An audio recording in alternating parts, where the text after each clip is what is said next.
Queden tres coses per preguntar-vos que procureu fer com fins ara, ho celebro.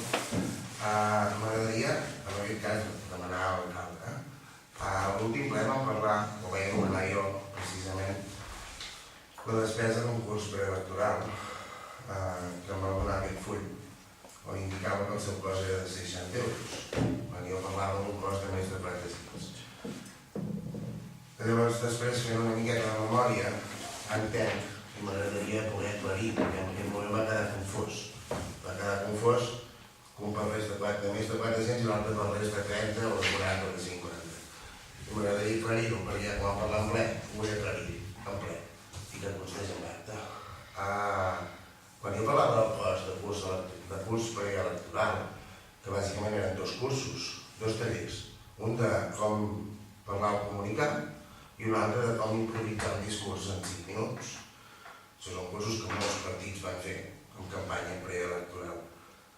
Els cursos, si realment l'inscripció i la matrícula al curs costava 10 i 20 euros per sessió, per tant 10 i 20, 30, per dues persones 60. Fins aquí és correcte per l'argumentació com us doneu.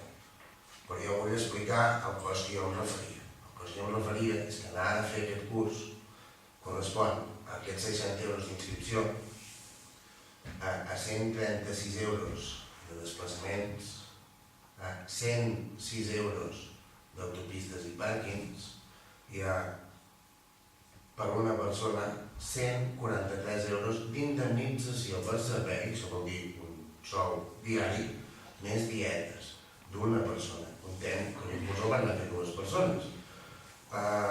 Això, les referències de les factures, jo també us les puc passar després, però això, si només comptéssim una persona sol, tindria un cost de 446 euros, i si comptéssim les dues, de 589, que dista una miqueta dels 30, 40, 50, 60 euros que vam parlar del curs. Per tant, m'agradaria poder rectificar això, ja que va quedar constància a l'últim acte, i que eren uns números que sí que a vegades mal interpretem o equivoquem informacions, però penso que no anàvem tan lluny.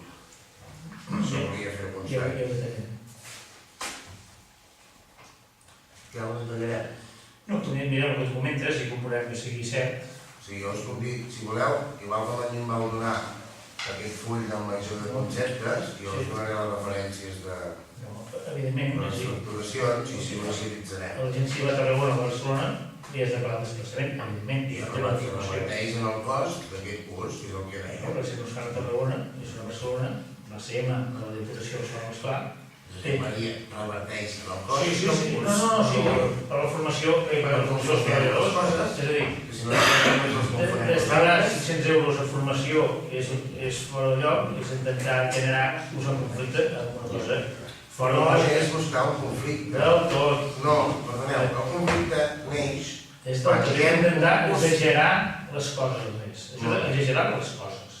És a dir, que creem formació als treballadors, la formació pública i les càrregues pràctiques hi ha de ser.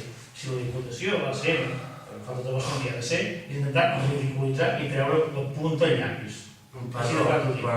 Intentar intoxicar el ciutadà dient-li, la formació s'ha de donar. Doncs jo ara vull desintoxicar i entenc que la formació que paguem als treballadors d'aquesta casa reverteix en pro del poble i del municipi. I la qualitat dels regidors igual. La formació d'un curs preelectoral a 2 mesos de les eleccions, no dissortar, està escrit aquí i està pagat aquí. No reverteix en benefici del poble. I si no, fent-ne un càsting, és la qualitat dels regidors i dels regidors. I el discurs. Clar. Però bueno, ja us he demanat que fem tants mítings, sinó és un tema de qualitat. D'acord. Jo aquí us ho deixo, us faré arribar al secretari, us faré arribar els imports i si us podeu fer constar, us tindreu.